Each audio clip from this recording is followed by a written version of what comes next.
not an omen. Okay, so in the last segment we talked about the vague similarities between my song One Guitar and Barry Manilow's song One Voice. And believe me, I never in a million years would have ever thought that I'd be sitting around comparing my music to anything even remotely related to Barry Manilow. So this is definitely a Lester session exclusive. Let's move on. Okay, so also in the last session, I mentioned that One Guitar was released as a single in 1992.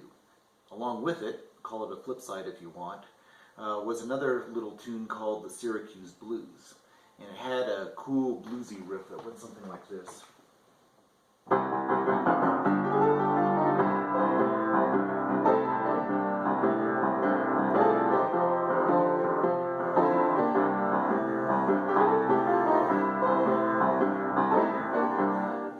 I'm not going to play that one all the way through because it's definitely not a Lester song.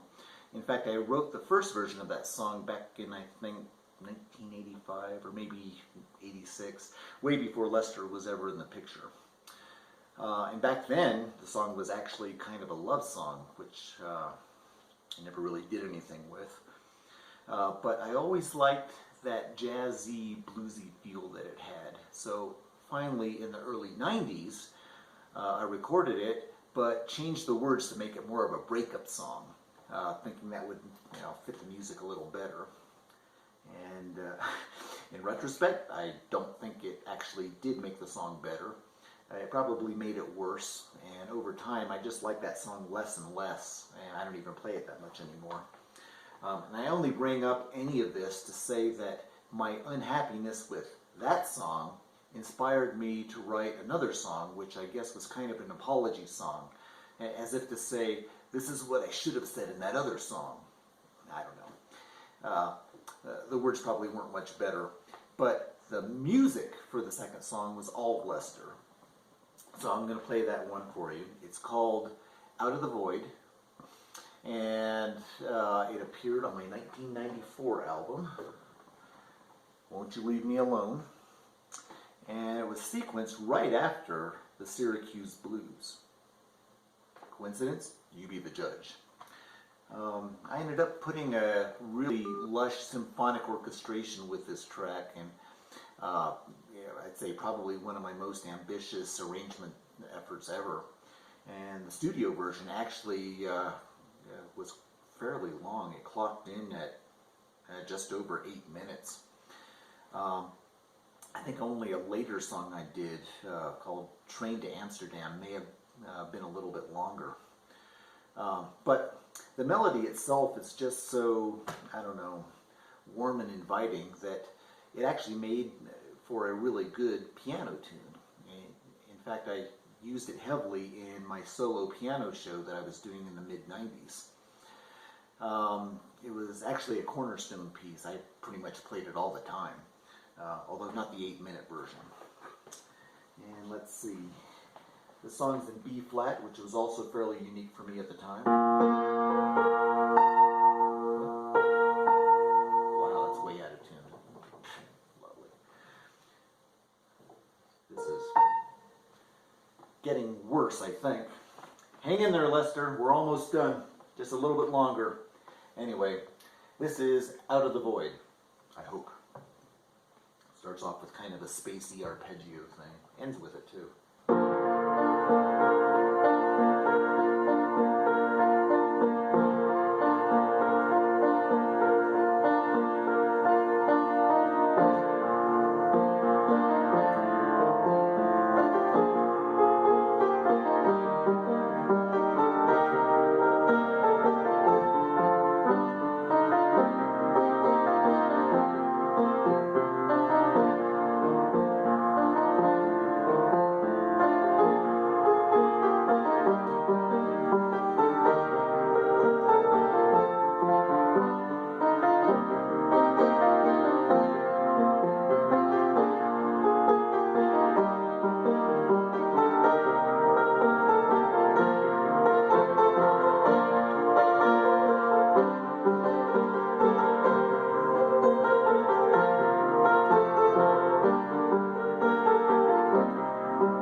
Out of the void.